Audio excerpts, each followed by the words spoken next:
Some conversations were never meant to be recorded. This one was. Dick Schultz, University of Iowa basketball coach, ran the NCAA, and led the United States Olympic Committee.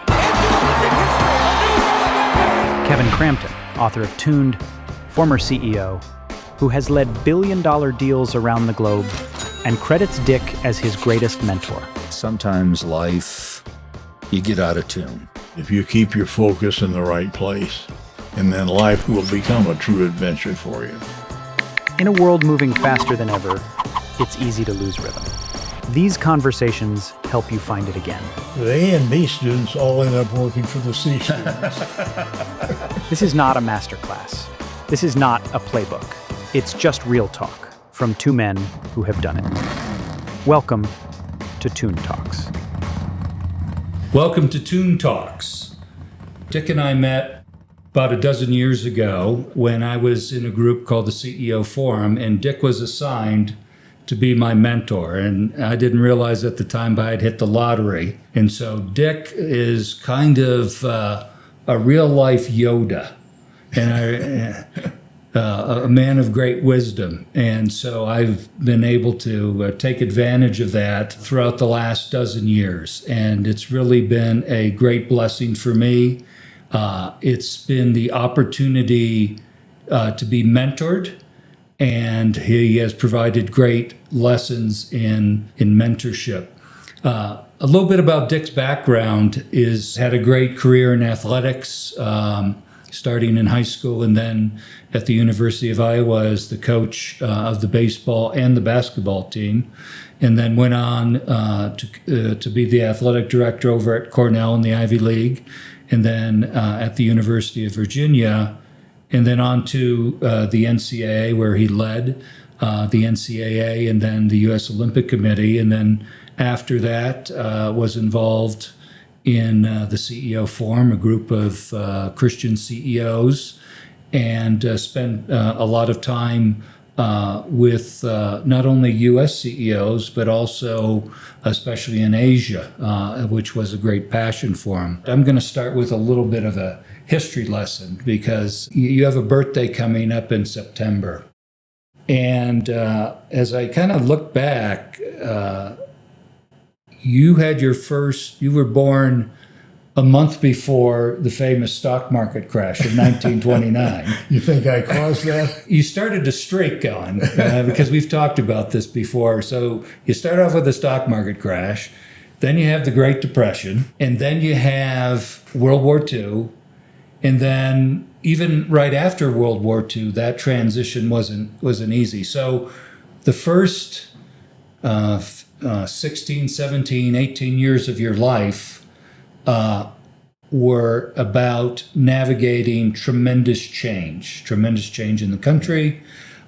Maybe you can start there with just talking about growing up, the environment that you were in. How did you navigate that with your family? What were you thinking about? How were you dealing with those situations?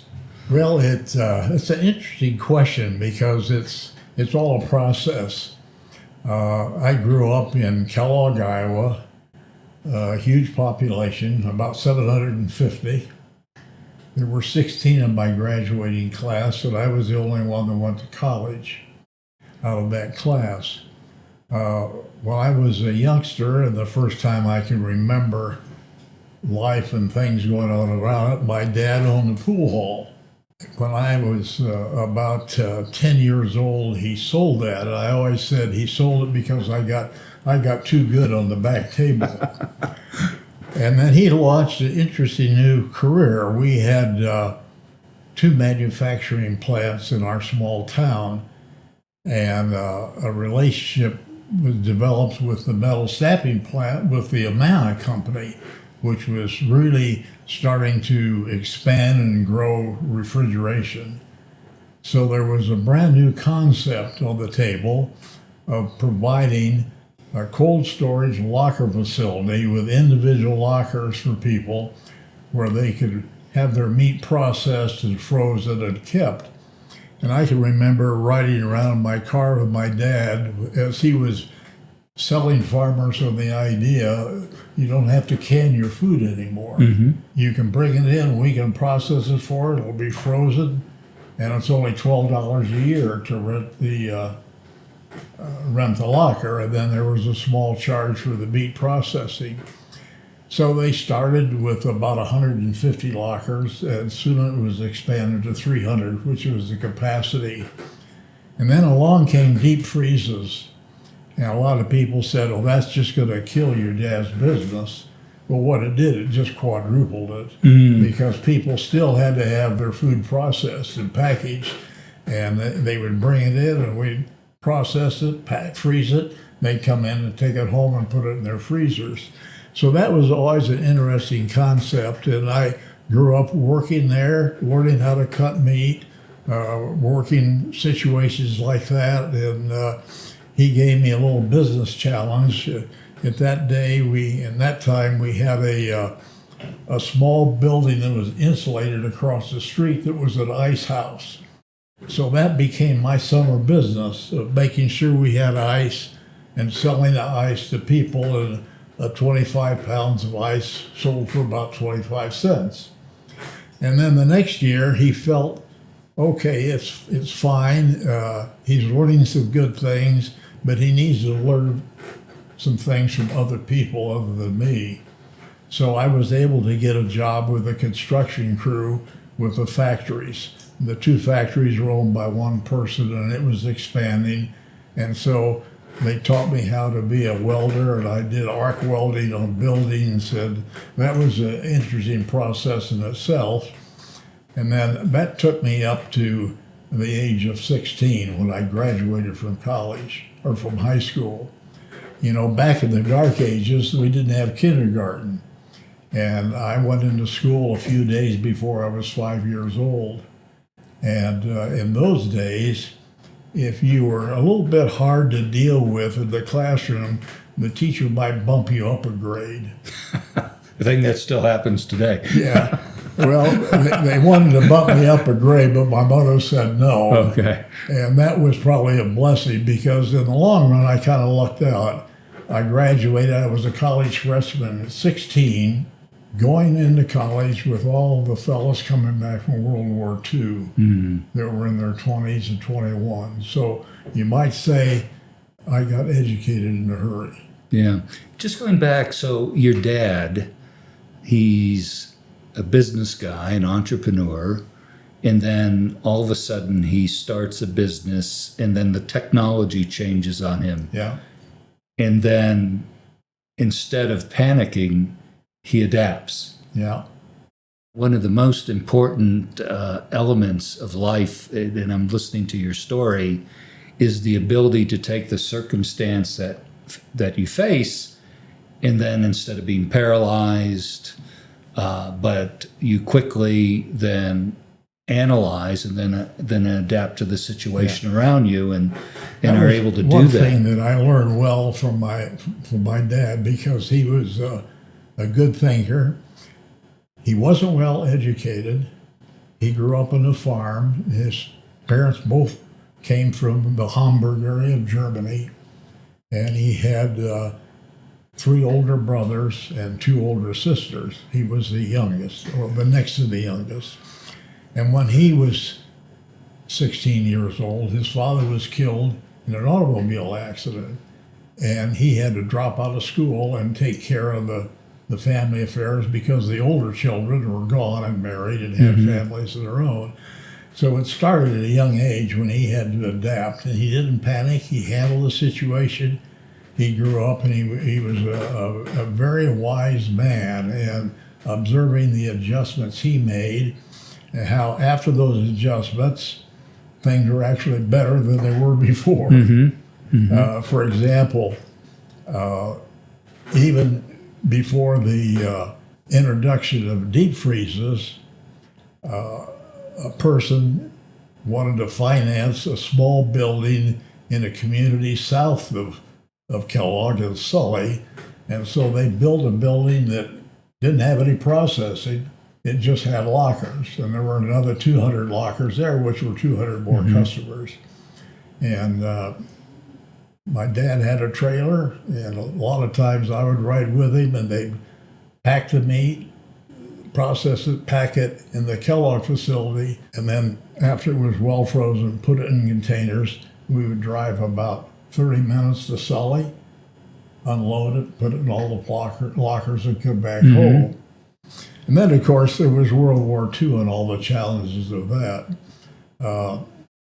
Some of the top people he had working for him, and he always had at least one other young man that he taught how to cut meat, would end up being drafted, and he'd have to find somebody else's, train them, and start over again. And then the unique thing that pretty soon the car he had pulling that trailer wasn't working very well. Well, you just couldn't go and buy a car. You had to, first of all, get permission from the government to be able to buy a car. And then when you got permission to do that, you had to find somebody that had one to sell. And those were all interesting situations. And you put all that into the fact that gasoline was controlled, food was controlled. You had to have stamps for gasoline, you had to have stamps for food. And we just made those adjustments. We didn't worry about it. We didn't complain about it. We just made the adjustment we need to make to live together comfortably. Right. Yeah, you and I talked about during my travails running a business during COVID. And I remember telling you it was my worst 2 years of business experience. And then you went through the litany of challenges that you had from 1925 through at least 1945 and beyond. The other thing that I think is interesting, because I see this when I talk to now my grandkids about the changes in technology.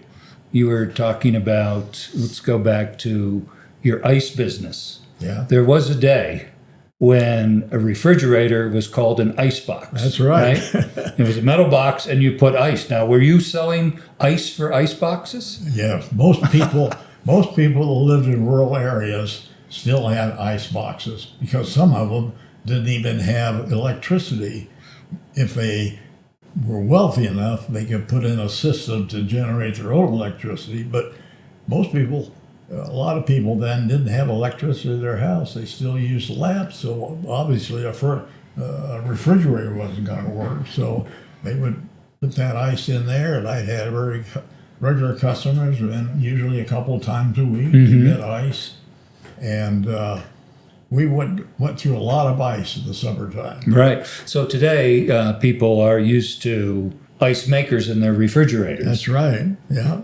Well, not only didn't you have an ice maker, you had to buy ice to keep things cold. Now, how long would the ice last? It was a weekly thing. People would have to do this weekly. This was a great annuity for you. I mean, every week, or so. How long would a piece? Well, how long would the ice last? I usually had to order ice twice a week. You could hold about 500 pounds of ice in this ice, and they would come in big 100-pound blocks of ice. Right. And they would have quarter lines, so it was easy to take an ice pick and chip off 25 pounds of ice. And most people would buy 25 pounds, occasionally if they had a big ice box, 50 pounds. But I would usually go through about 1,000 pounds of ice a week in the summertime. And so who was your dad? Did your dad have a mentor? So your dad loses his father at a young age. He's got to be the man of the house. He's got to be the breadwinner in some instances. So he's learning all these lessons in having to be resourceful. Was he mentored along the way? How did he learn how to navigate this? He basically kind of learned it by a way of hard knocks. He and my mother were married young. My mother was 16 when they were married. And at that particular time, he was a superintendent of a bridge building company. And they built bridges, small bridges, not the huge bridges we see today. And he learned that from obviously working and getting experience from other people. And then he became, they got to the point where they wanted something a little more stable. So they bought a small restaurant and were operating a small restaurant. And then my father became very sick. And they couldn't correctly diagnose the illness, the problem in most of our hospitals. So he went to the Mayo Clinic, and it was either going to be cancer or something else. And it turned out to be ulcerative colitis, and they were able to take some of the ulcers that were in his colon and made a vaccine. And he was still taking that vaccine when I was a freshman in high school. And finally, he was to the point where it was all cured. But in that process, they sold their restaurant to somebody else, and that somebody else defaulted on the restaurant and never paid them what they had. So it was kind of a life of hard knocks for a while, learning things the hard way. Right. But when he started the refrigeration business, he had two people that were very helpful to him. One that was part of one of the executives in the factory that built the lockers, who was the one that really kind of sold him on the idea of doing this, and then the Amana people that taught him what he needed to know about refrigeration. And he brought in a person to work with him for a while until he learned to cut the meat and process it. So he had some tutors along the way in that business, but for the most of it, it was kind of learning things the hard way and learning to adjust to the challenges that would come along. Mm-hmm. And it sounds like he immersed you in the business, but at the same time, he gave you the leeway to do other things. And then ultimately, did he encourage you as you pursued athletics? Oh, yes. Yeah, very encouraging. And I was fortunate to be the only son because they thought after about 10 years they weren't going to have any children. Then I came along. So I was an only child. Oh, I got a lot of attention then, but it wasn't. The attention I got was a teaching type of education where I was taught to do things. I had a job mowing lawns. I had a job shoveling sidewalks in the winter when I was still a youngster, not even in high school I was doing that. I delivered papers. I sold magazines, all the things that they encouraged me to do to kind of teach me about the process of what you had to do to earn a living and then how to handle the money you had once you made some. So there were a lot of those things along the way that were just great from a background experience. Now, going through the Depression and then World War II especially, this was kind of a common experience for your fellow travelers in your neighborhood and in your community, in the country. How do you see that? Was that a galvanizing situation where everybody felt they were in the same boat, so the community worked together? Or did you see like some of the things that we see today where people kind of split apart? How did you see people handle these trials? I don't recall too much from the Depression itself, other than the fact that everybody was very conservative. But World War II was a situation that really brought people together. I mean, they realized what we had to do, and they did it. They didn't complain about. We didn't complain about the restrictions we had. We just dealt with them, and people really came together at that time and helped each other because they knew individually they couldn't handle it. And my assumption is that probably the same thing happened in the Depression. Mm-hmm. Although the major cities was really tough because of the soup lines, and where we lived, at least, we would have big gardens. We produced a lot of our own food. Right. And but people living in the cities had a bigger challenge at that time than we did, probably. You know, one of the other I was gonna, and because I find this an interesting when you talk about technology, and I've been around a while, but not don't have the perspective you have. When I think back again, let's talk about movies. So when you were born, movies didn't have any sound. When you were born, movies were all black and white, and you would go to a show, they would have a piano player, and then there would be words below that, right? So yeah, and there was no television, there was radio. So maybe why don't you talk a little bit about entertainment? How when you were growing up and during the end of Depression, World War II, it was radio, it was movies, and then I guess in 1939 it was Wizard of Oz, and all of a sudden you had color in Oz. Well, I can remember that part pretty well. Living in a small town, we had a company that circulated through small towns showing movies. We had a movie one day a week, and we had a small theater, and then in the summertime, the movie was outside with the screen. We had drive-ins before they thought about it, and there were some things that were always interesting. And before the movies, there was either a cartoon or serials like The Lone Ranger or Hopalong Cassidy or something, and it's like programs today. They take you to a certain point and then they stop. And if you want to see how that turns out, you have to come back next week to do it. So that was always there, and movies. And then, so we saw it go from silent movies to sound. And I can remember the awesome feeling when I saw the first Technicolor movie. It was like,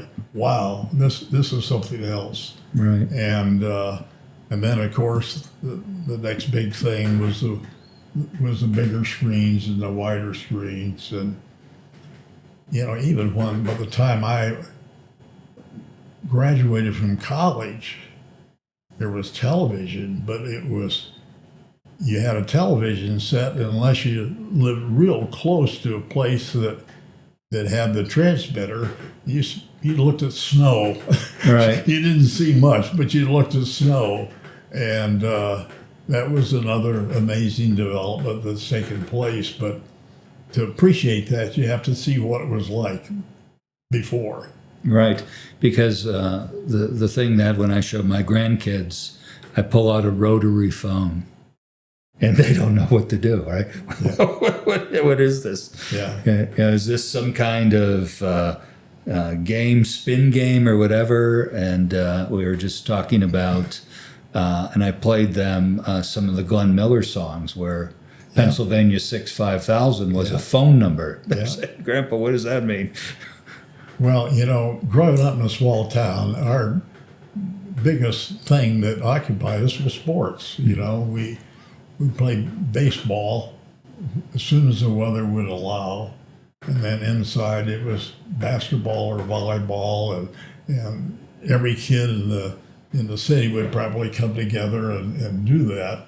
So you kind of entertained yourself for a long time, and I think that's one of the challenges young people have today. They have so many things that they could just sit at home and entertained with, that sometimes they lose the ability of communication and working with other people and so forth. So to me, the things that I experienced when I grew up were a blessing to me, because nothing came easy. You had to work for everything that you got, and then you had to take care of what you had because you might not be able to get another. Right. And you talked about sports, and you mentioned team sports. Yeah. And with team sports, you have to learn a number of things. You got to learn how to play together. You have to learn to play different roles in a team. Sometimes you're the star. Sometimes you're on the bench. Sometimes you're just the cheerleader. Why don't you talk a little bit about your early experience in these team sports and what you learned from that? Well, because of the fact that our school was so small, we didn't have a football team. We had baseball We played baseball in the fall and the spring, and then basketball in the winter. And so we really grew up with the game of baseball. And in that era, they had what they called town teams. And we'd have a baseball game every Sunday of the older people. And a few of them had played some minor league baseball. And so you kind of grew up seeing that. And by the time I was 15, I was playing on those teams regularly, and which was a great education. But I always wanted to play football. I love football. So when I went to college, I went to a college that I thought I would have a chance to play football in, even though basketball was probably my favorite sport. But an example of that is one of the features involved in a small town and a small school. You probably have a lot more opportunities to do things that you couldn't if you were in a bigger city or bigger school. My senior year in high school, which really helped me form the early stages of my life, adult life, our superintendent asked me if I would coach the junior high basketball team. We said we'd like to have a basketball team for the kids in junior high, which at that time was 7th and 8th grade, but we can't afford to hire a coach. So I came in at 7 o'clock every morning, and we would work for an hour before classes started. And that, I just loved that. And that really formed, I think, the only thing I wanted to do when I graduated from high school was to be a basketball coach. And had I not had that opportunity, I don't know what else would have come along. Now, what did you like out of that? Was it because you loved the sport, or was it you loved teaching young people, mentoring young people? What were the things that really got you excited? It was working with kids that age. It was helping them really learn the game, the fundamentals of the game. And then the exciting thing was to see how they would improve from one day to the next day to the next day.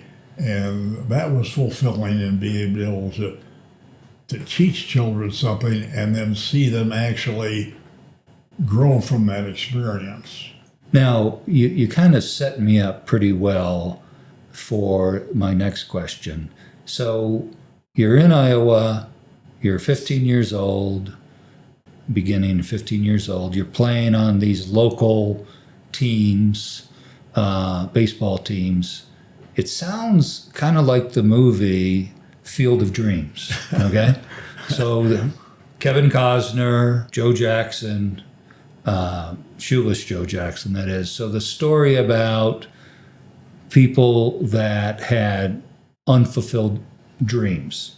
And one of those was Burt Lancaster, who played a doctor in this small town who had the opportunity to play in these kinds of leagues that you played in as a kid, but ended up having a life decision where he opted to go on to medical school, and kind of felt in the back of his mind, boy, could I have played in the big leagues. Well, you have a situation much like that. Maybe you can talk about that a little bit. When I graduated from college, I signed the Class A contract with what at that time was the St. Louis Browns. And now they're the Baltimore Colts, or Baltimore Ravens. And I was all set to go out to spring training. And we had our first child prior to that. And just before, I think it was 10 days before I was going to leave for spring training, we got a telegram saying that families were not going to be allowed at spring training this year. And that was a real challenge for me and for Jackie. And so we talked it over, and she said, no, you go ahead and do that if you want to. And I had a leave of absence. But then I had an offer that came, and I've always said it might have been providential. to be a player manager in the Iowa State League, which was about the equivalent of a Class A league. Mm-hmm. And I would have my offer would pay me about 3 times more than I was going to get with a minor league contract, plus a place to live in the suburb. So I ended up taking that. But there were times when I second guessed myself because I wasn't a big power hitter, but I always had a batting average that was over 300, and I led every league I played in stolen bases, and I kind of always second guessed myself. Should I have really given that a chance? Did I have the ability to do that or not? But things turned out fine. Have you ever had a chance to go to the Field of Dreams there in Iowa? Have you been there? And yes. Looked into the cornfield, and do you see Shoeless Joe? Yeah, that Field of Dreams was pretty close to where our oldest son was teaching at the college level, Luther College in Iowa. So one time when we were there, went up to visit them, we went over and took a look at the Field of Dreams, and that gets replayed sometimes, quite often in the movies before the All-Star game, and it's still fun watching it. Now, I guess the latest information is that Pete Rose and Shoeless Joe Jackson, who was featured in that film, who was suspended from baseball for life, may now have a opportunity to be considered for the Hall of Fame. You have any thoughts on that? Well, it's hard sometimes to separate disciplinary issues from performance issues. Mm-hmm. And from a performance standpoint, they're both Hall of Famers. They both had great careers. They both made a mistake. And I think it's unfortunate if we don't forgive people when they make mistakes and give them an opportunity to prove themselves. And neither one of those players had the option of doing that. You make this decision, and you then pursue baseball, but at the local level. And then, kind of what happens next? What was the evolution of that? Well, the evolution of all that was. I had a good 10 years of high school coaching, and while I did that, I played baseball for pay in the summers. Okay. And I had the option of doing that, and I still did that until I actually went to Iowa to coach. And I went to Iowa, first of all, as the freshman basketball coach, because freshmen weren't eligible. And Forrest Evashevsky was the athletic director then, and he noticed my baseball background, and so when he said, when you're all through with the recruiting for basketball, would you be willing to help Otz Vogel, our baseball coach? I said, sure, I'd be glad to do that if it's already okay with Sharm. Sharm Sherman was the head coach then. And as tragedy or luck would have it, I did that for a year, and the next year, Otto had a stroke and wasn't able to coach. So I took over the baseball for 1 year just as a replacement, and then when he couldn't replace, I was named the head baseball coach. And then 2 years later, I was named the head basketball coach, so I gave up the baseball then.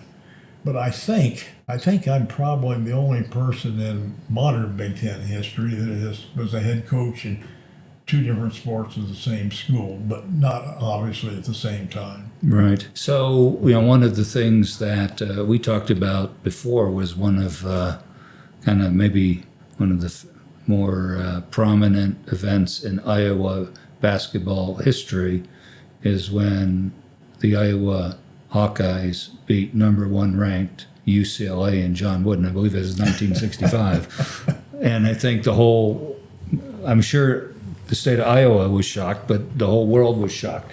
Why don't you talk a little bit about that? That would happen before John Wooden and I became good friends. We were just that time coaching different teams. And we would play 1 game a year in the old Chicago Stadium.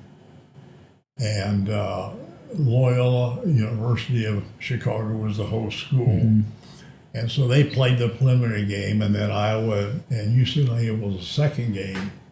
And it was, luck would have it, there was a huge snowstorm about 2 days before that game was scheduled.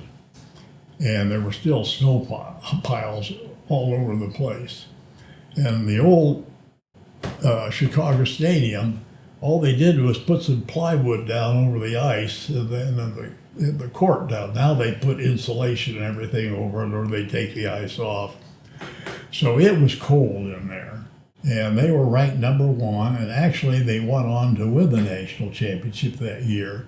But we were lucky enough to upset them that year in Chicago Stadium. And I can recall with about 2 minutes to play in the game, and we were up by, I think, maybe 4 or 5 points, and John took a timeout. And I glanced down at their bench just before I sat down, and John still had his overcoat on with a collar up around his neck. He wasn't interested in that cold weather, and I think the coldness in there probably impacted his players as well. And that was one of his teams before Walton and Jabbar. But it was still a good team, good enough to win the national championship. And that one thing led to another, and John and I ended up being long-term good friends, long after he retired from coaching and long after I was doing other things too. So where did you get your coaching philosophy from? Basically, I got most of my philosophy from my coach in college, but the 2 years I worked with Ralph Miller and his style of basketball with a good full court pressure and fast movement, that really fit pretty well with the style I had at high school, and I just carried that on. And so it made it easy for me to work with Ralph, and then when he left to go to Oregon State, then I became the head coach. How about mentoring relationships with your players? What were you trying to accomplish other than win? But were there certain other ancillary things that you were trying to accomplish during your tenure with the players? At that particular point in time, you had to have minimal, I'll say, but minimal, but better than that. Not lowest, not the highest, but minimal academic standards to be able to play at a Big Ten school. And you had to meet their projected enrollment numbers and grade point averages. So it was my desire to make sure that every one of my kids got a college degree, graduated, learned how to take care of themselves, learned to be responsible, and so forth. And we had a pretty good record with that. Occasionally you have guys that just wanted to play and they didn't care about academics. That wasn't important to them. And they didn't usually last very long because you had to be eligible year to year. And wanting to teach them to know the Lord, we had a pregame prayer before every game. And we had a Fellowship in Christian Athletes program that I started there that not only included my basketball players, but quite a few of the other athletes as well. So I wanted them to learn to be a reliable, stable person and responsible in every area of their life. And I think we were pretty effective. Now, would you track them? I mean, over time, would you stay in contact? Or was it some you did and some that kind of? I stayed in contact with a lot of players, and a lot of players wanted to stay in contact. And we had a number of players that played in the NBA. Don Nelson, who was just recognized again, was one, and Freddie Brown, downtown Freddie Brown, and John Jansen, and Kevin Coonert, and all those people.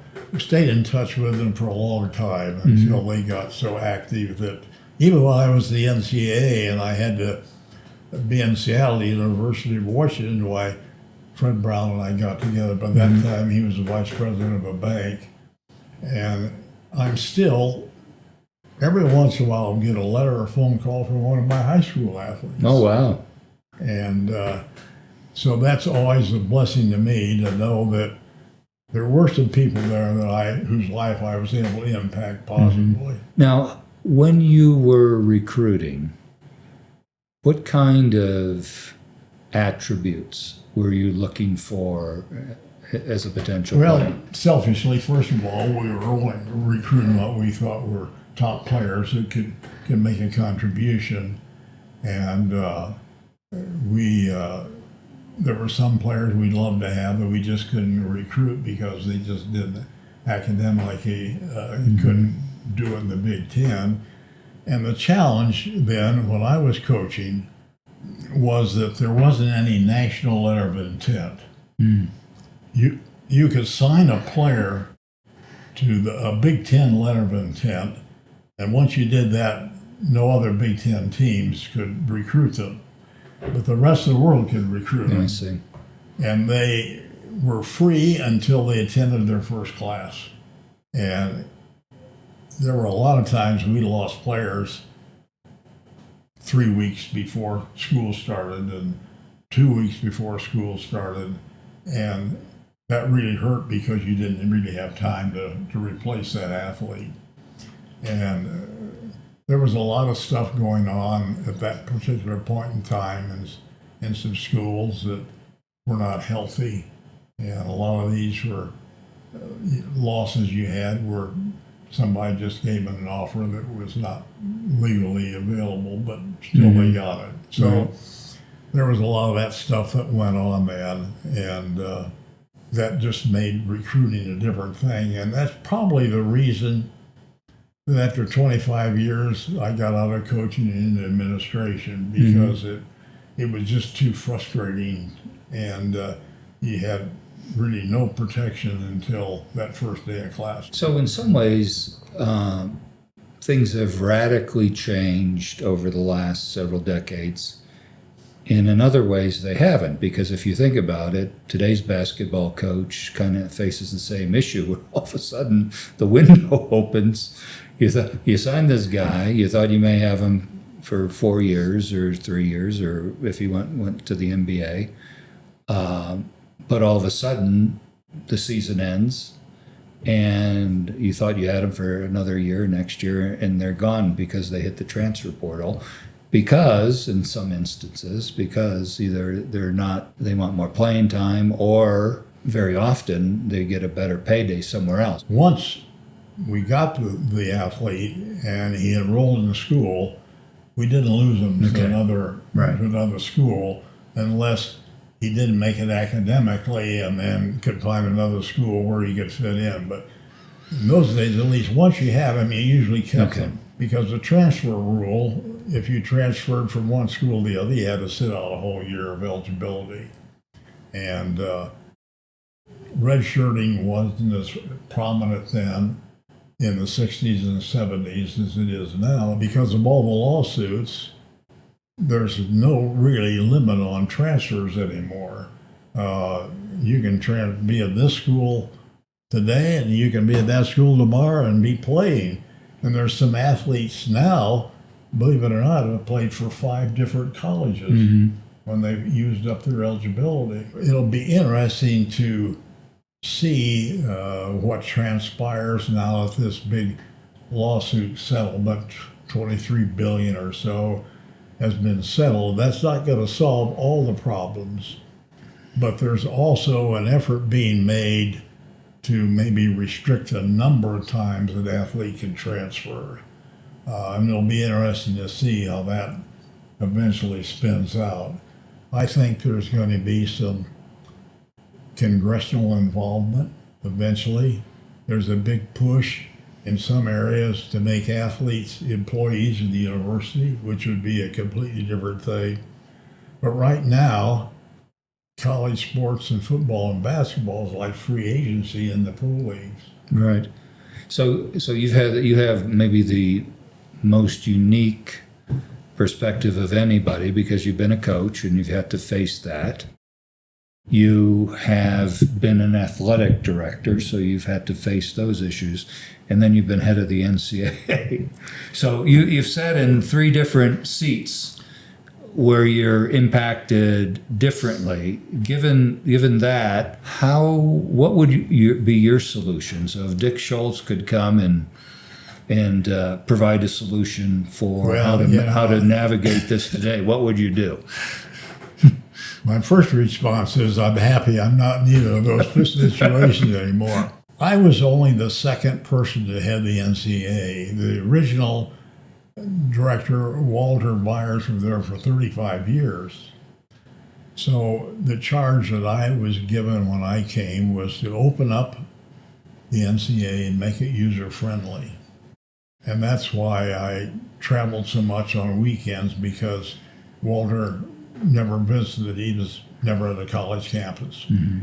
So I was on a college campus about every weekend. And our big challenge then was making sure that teams weren't cheating. And basically what they're doing now is what we were trying to stop. Right. And so I saw that side of it, which was challenging and frustrating, and the enforcement process always created a lot of bad feelings between the NCAA and the member school, because regardless how egregious the penalty was, it was always the NCAA's fault. And now, of course, because of all the legal challenges, it's a completely different situation. And I don't know that there's an easy solution. The NCAA tried to keep things under control, but every time they would make a regulation that would do something, there was a lawsuit. And the courts favored the athletes. Mm-hmm. And so the transfer rule was challenged. So the transfer rule was eliminated. The payment of money for likeness and image was illegal. They challenged that. Now that's legal. And now the effort for universities to actually now pay under this new agreement, they can actually pay the athletes a certain amount, although there is a total number that can be paid. And now it was interesting, I read a story yesterday, they're afraid now with this deal that you're going to see the under-the-table payments like we had 10 or 15 years ago. Right. Because the maximum that they can, it's not a maximum you can play an individual, but the way I understand it, there's X number of $1 million a year that each school has to put in there, and 90% of that money is going to go to football and basketball, and the other 10% to the rest. So for the NCAA to be able to control that, I think it's going to be very difficult, because somebody's always going to challenge it in court. Even now, with this agreement that's been finally reconciled, you've got a group of athletes out there who played before 2016, because this agreement is for athletes 2016 and up. Mm-hmm. Now the guys that played before 2016 are saying, hey, wait a minute, you forgot about us. We never had the ability to do this. So that's another lawsuit that's brewing out there. Right. I think the only resolution is going to be some type of responsible legislation from Congress. Because, Kevin, what happened, it wasn't just one person or two people filing a lawsuit. It was this state filed a lawsuit and that state filed a lawsuit. Mm-hmm. So you had a number of states that were suing the NCAA in support of athletes in their state, plus athletes. And so that's a real mess. And the only way that is going to be totally resolved, I think it's going to be some kind of congressional action. So I think it'll be interesting to see what it is. But now, do you create the pro structure, or do we just take the facade down and said, okay, the NBA functions, the NFL functions, do we adopt the same rules? That's going to be interesting, right? Because if you adopt the same rules as the NFL, Alabama won't get the first 15 draft picks. That's right. Northwestern will be drafting first. And all of a sudden you're going to have a salary cap. And all of a sudden you're going to have contracts. And therefore, if you sign that rookie contract, you're there with a defined pay package for 3 years and you just can't leave. Yeah. You get to have free agency after a period of time. So do you end up with a commitment that's time bounded, like the pro leagues, and then you get the ability later? I mean, so if you want to be a pro, do you adopt the guardrails that the pros have put in to make this sane, or do you live with the Wild West insanity that you have today? They're coming close, I think, Kevin. I think that could be the end reality. They just hired somebody now who has been involved in the NFL and financial issues of the NFL, and he's going to be the referee of the finances that are going to be allowed to be paid by the university to the athlete.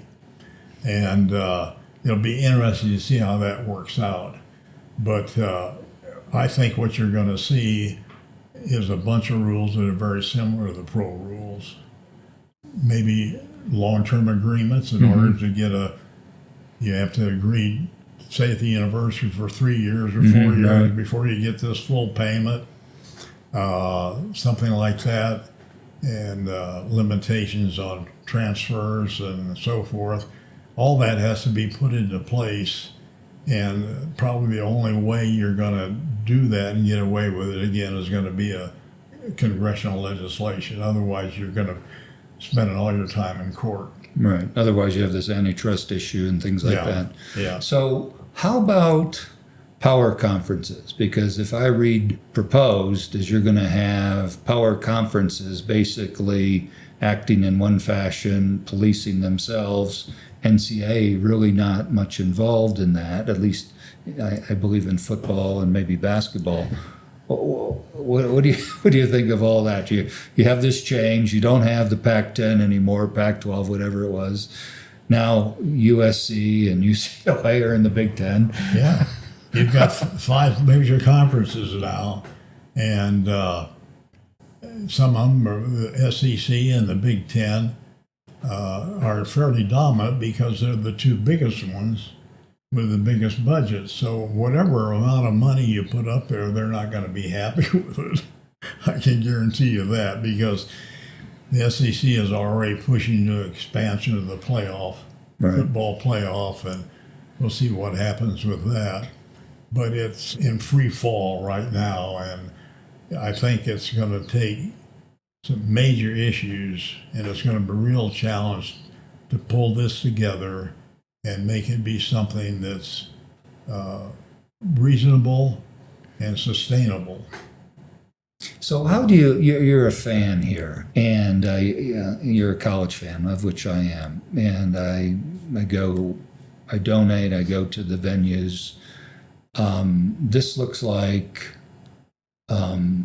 higher ticket prices because the money has to come from somewhere. This means greater investment in facilities, so it's going to take a much greater financial commitment on the part of fans, because all this isn't going to come from TV money. Yeah. How do you deal with ultimately, an affordability issue? Well, unfortunately, it's already a choking point for some schools. Some of the schools and all those conferences that don't have big football programs, they're going to be hurting for the amount of money that they have to pay out each year. It's like $230 million or something like that.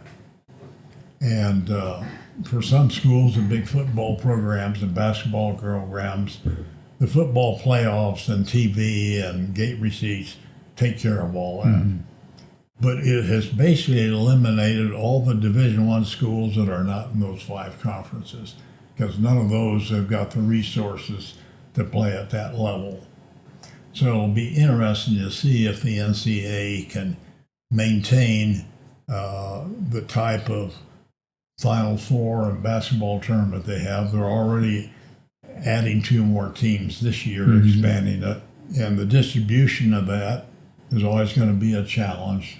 The smaller schools are not in there that qualify for the tournament are going to want more money, and it'll be anxious to see how that plays out. So while it looks like it solves one problem, at the same time it creates other problems. And it's really kind of a nightmare for college athletic directors right now, because they've got to manage this, and it's their responsibility to make sure there isn't a lot of under the table payments, that their programs are run legitimately and so forth. Because right now there's no fear of any NCAA penalties coming their way. Right. And most schools will handle that pretty well, but some will not. You were athletic director a couple times.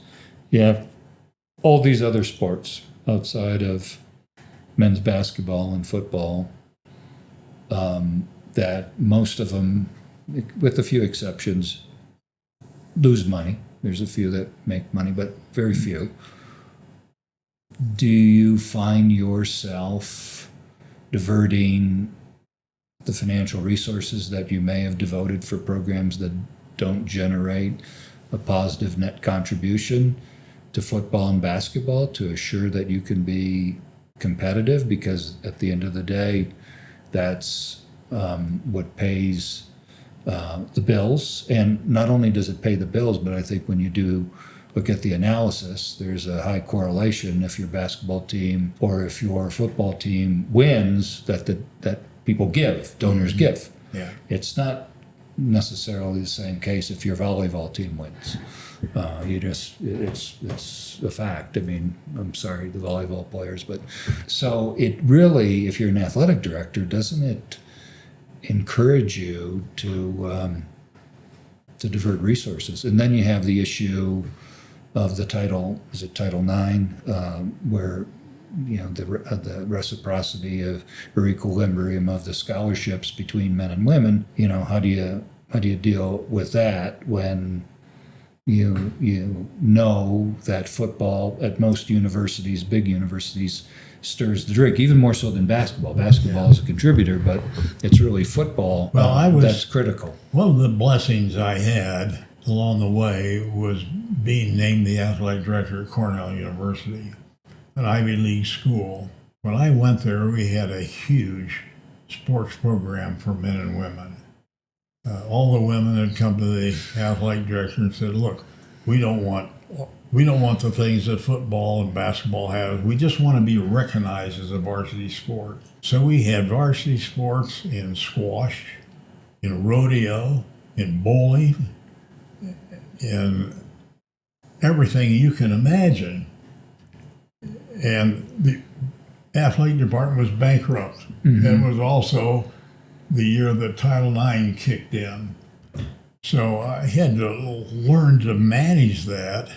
And the expectations at that time of all these people that just wanted to be a varsity sport wanted money to do some of the things that the other sports were doing. So in order to deal with that, there were certain sports that we just had to keep it kind of an intramural level, even though they were called varsity sports, bowling and squash and believe it or not, polo. We had a polo team, and so sounds like an Ivy League thing, Dick. Yeah, all those happened. Lightweight football, and so I had to become a big time fundraiser. And that meant spending a lot of time with alumni and generating new revenues. And I kind of took a page out of the academic side. I found some people who would endow the football coaching position and the basketball coaching position. And later on, even the hockey position. Hockey was very strong at Cornell. And so I had that experience and the challenges that was, and that really helped me at Virginia and helped me understand better the challenges the schools had when I was the NCAA. But that is the problem. And you've already seen a lot of Olympic sports cut as a varsity sport. And the Olympic community has tried to offset that by starting their own amateur programs and funding swimming programs and hockey programs and so forth that aren't being funded by many schools. And so do you think that these outside organizations can step in, or do you see that these programs have to again go to alumni and to the community to fund the volleyball team or the swimming team? It's a matter of control, Kevin. If you're going to use an outside group, you have to be sure you can control them. Right. Now, if you get outside groups, it gets to be hard to control them. But individual alumni, if you can sell them on the program of providing funding, you can control that a little bit. But dealing with outside organizations provides another challenge. It can happen, but you have to be really alert and stay on top of it. So how do you, because I've experienced this myself at the Big Ten school I graduated from, the temptation, because everybody is out there fundraising from the university. You have the university fundraising for its big programs. You have, in my case, the business school fundraising for its big programs. Yeah. You have the football program fundraising for its big programs. You have the basketball program fundraising for its big programs. My wife went to the education school. You have the education. So you're from that one university alone, you have at least 5 different groups asking you for money, and then there's the name, image, and likeness. Some of the businesses that I was overseeing at some of the universities, we sponsored some of the athletes, and so that's another. So there's a contribution, there's a handout all the time, and it sounds like it could grow under kind of what's transpiring. Athletic directors have to be willing to work with their university fundraising people. Most major universities have a major program, either through their alumni organization or a separate one that tries to control the fundraising of all the different colleges. And I found out at Cornell I needed to learn to work with them because otherwise they're upset all the time because they think you're stealing one of their donors. Right. But I tried to raise, when I would go out and raise money from alumni, I would try to encourage them to continue to support whatever programs they were supporting. That worked sometimes, and sometimes it didn't. But the control over fundraising and financing at the sports basis, sports programs in the university, it's a big time challenge, and it has been for a long time. Right. Because the points you made are valid points. They just there's a way of it can be an issue of having real problems with other department leaders, the dean of the law school, or the dean of the med school, or whatever. They're all out there trying to do the same thing you're doing. Now, I want to take a little bit of a step back. I was on an airplane today, and the gentleman I sat next to was a college football player and had success, and now he has children, and he wants to have his children have the opportunities that he didn't have. I have a couple brothers that have been high school coaches, and you see the same kind of evolution of parents making these very large investments, personal trainers, special equipment, travel teams, things of that nature, and huge financial commitments with the hope that one day their son or daughter will get a scholarship to a university. But if you can continue that on, the percentage of athletes that go on to play professional athletics is so small that you might have a better chance spending that money on the lottery than spending the money that you're spending to do this. What? And it's a big change, I think, since you grew up, even since I grew up, where we played seasonal sports, multiple sports. Now, by the time you're 12, you have to decide, I'm going to be a football guy, or I'm going to be a basketball girl or a softball girl or whatever. And you're specializing. You have specialized equipment. You have specialized training. You're on travel teams, AAU, whatever. And if your parents have enough money, you're at IMG Academy for your sport. The only sporting program where I've actually seen that work is an equestrian, where the parents go out and they'll buy the best horse. All you have to do is sit on it. The horse does it. That's the only place. Usually, I would be interested to see what the percentage of success rate is on that, because there's a lot of parents that are doing just what you said. But I think the percentage is very low. Of success, right? Yeah. And you have the situation, and I can only speak from personal experience because my wife would tell you the same thing.